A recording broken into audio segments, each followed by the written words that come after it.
Guys, ये आपका BA third year का मिलिट्री साइंस का फर्स्ट पेपर है। इसको डिफेंस एंड स्ट्रेटेजिक स्टडीज़ भी बोलते हैं। ठीक है, सैन्य विज्ञान का पेपर है ये। इसमें आपका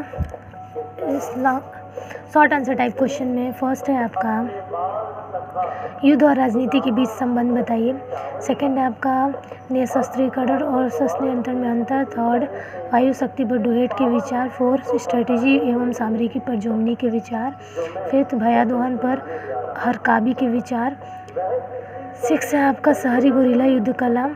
सेवन है आपका अप्रत्यक्ष उपायों की स्ट्रेटेजी। एट है आपका संतुजु द्वारा प्रतिपादित युद्ध के विचारों को मूल्यांकन कीजिए। और 9 है आपका सैन्य विचारक के रूप में मार्क्स। और 10 है आपका क्लासविट द्वारा प्रतिपादित परम युद्ध। उसके बाद से लॉन्ग आंसर टाइप क्वेश्चन में आपका सेक्शन बी में सेकंड है आज के परिप्रेक्ष्य में मैकियावेली के युद्ध अवधारणा तथा उसका राजनीति से संबंध की सार्थकता सौदारण समझाइए। और करके है इसमें थर्ड, क्लासविट का कार्य इसलिए महत्वपूर्ण है क्योंकि उन्होंने हमेशा युद्ध के ढांचे में मूलभूत तत्वों का विश्लेषण किया। व्याख्या कीजिए। उसके बाद यूनिट सेकंड है आपका फोर, शक्तिशाली नौसैनिक विकास हेतु एटी महान द्वारा विकसित सिद्धांतों की विस्तृत व्याख्या कीजिए। फिफ्थ है आपका मिचेल की वायु शक्ति तथा उसके उपयोग के मत में निहित धारणाओं का वर्णन कीजिए।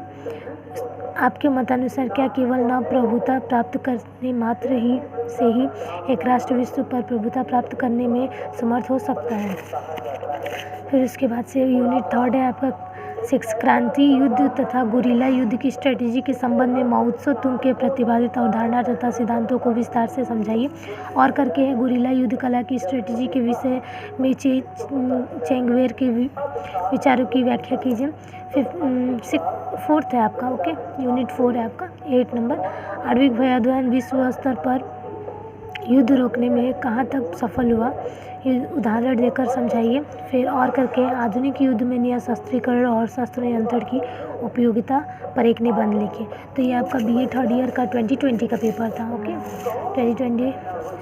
2020 का पेपर था। एग्ज़ाम्स हो गया तो मैं पेपर डाल दे रही हूँ। ओके, तो if you like my videos please like subscribe guys.